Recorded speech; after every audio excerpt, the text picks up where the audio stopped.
जिसके बारे में माना जाता था कि मार्स पर जिंदगी का कोई नामो निशान नहीं था। लेकिन मार्स पर जिंदगी है। वो लोग अपने प्लेनेट को बारसूम के नाम से पुकारते थे और वहाँ जीवन मौजूद था। हालांकि अब वो धीरे धीरे मर रहा था। जोदंगा नाम का एक दुश्मन शहर उनके आसपास की हर चीज को तबाह करता जा रहा था, जिससे बारसूम की ऊर्जा लगातार कम होती जा रही थी। मगर अब सिर्फ हीलियम नाम का महान शहर ही उसका सामना कर रहा था। पिछले 1000 सालों से हीलियम और जोडंगा के एयरशिप्स एक दूसरे से लगातार जंग लड़ रहे थे। एक दिन दोनों तरफ के एयरशिप्स के बीच भयानक युद्ध चल रहा था। तभी अचानक नीली ऊर्जा की एक रहस्यमयी किरण आसमान से निकली और सबथान के जहाज को छोड़कर बाकी सारे एयरशिप्स तबाह कर दिए। सबथान जोदंगा का राजा था। फिर कुछ ही देर बाद 3 अजीबोगरीब लोग उसके सामने आए। उन्हें थर्न्स कहा जाता था और उनके लीडर का नाम शंग था। उन्होंने सबथान को नीली जाली जैसा एक रहस्यमयी गैजेट दिया। इस गैजेट की मदद से वो ऊर्जा के शक्तिशाली ब्लास्ट चला सकता था। लेकिन जब सबथान ने उस शक्ति से थर्न्स पर हमला करने की कोशिश की तो वो खुद पीछे जाकर जमीन पर जा गिरा। फिर थर्न्स ने बताया कि उन्हें गॉडेस ने भेजा था और गॉडेस ने सबथान को उसकी जंग में मदद करने का फैसला किया था। फिर शांग ने उसे अपनी नई शक्ति आजमाने को कहा। अगले ही पल सबथान ने दुश्मन के एयरशिप्स पर ऊर्जा के धमाके बरसाने शुरू कर दिए और कुछ ही पलों में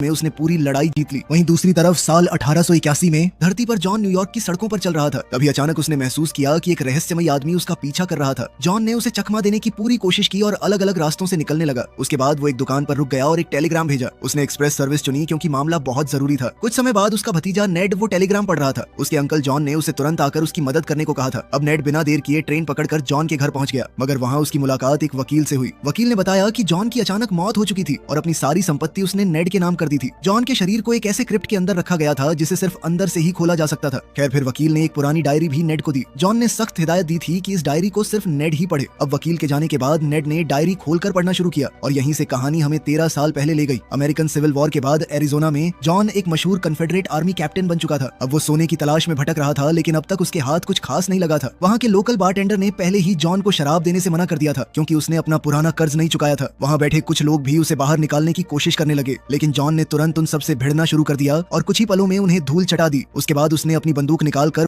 जिसके बारे में माना जाता था कि मार्स पर जिंदगी का कोई नामो निशान नहीं था, लेकिन मार्स पर जिंदगी है। वो लोग अपने प्लेनेट को बारसूम के नाम से पुकारते थे और वहाँ जीवन मौजूद था। हालांकि अब वो धीरे धीरे मर रहा था। जोदंगा नाम का एक दुश्मन शहर उनके आसपास की हर चीज को तबाह करता जा रहा था, जिससे बारसूम की ऊर्जा लगातार कम होती जा रही थी। मगर अब सिर्फ हीलियम नाम का महान शहर ही उसका सामना कर रहा था। पिछले 1000 सालों से हीलियम और जोडंगा के एयरशिप्स एक दूसरे से लगातार जंग लड़ रहे थे। एक दिन दोनों तरफ के एयरशिप्स के बीच भयानक युद्ध चल रहा था। तभी अचानक नीली ऊर्जा की एक रहस्यमयी किरण आसमान से निकली और सबथान के जहाज को छोड़कर बाकी सारे एयरशिप्स तबाह कर दिए। सबथान जोदंगा का राजा था। फिर कुछ ही देर बाद 3 अजीबोगरीब लोग उसके सामने आए। उन्हें थर्न्स कहा जाता था और उनके लीडर का नाम शंग था। उन्होंने सबथान को नीली जाली जैसा एक रहस्यमयी गैजेट दिया। इस गैजेट की मदद से वो ऊर्जा के शक्तिशाली ब्लास्ट चला सकता था। लेकिन जब सबथान ने उस शक्ति से थर्न्स पर हमला करने की कोशिश की तो वो खुद पीछे जाकर जमीन पर जा गिरा। फिर थर्न्स ने बताया कि उन्हें गॉडेस ने भेजा था और गॉडेस ने सबथान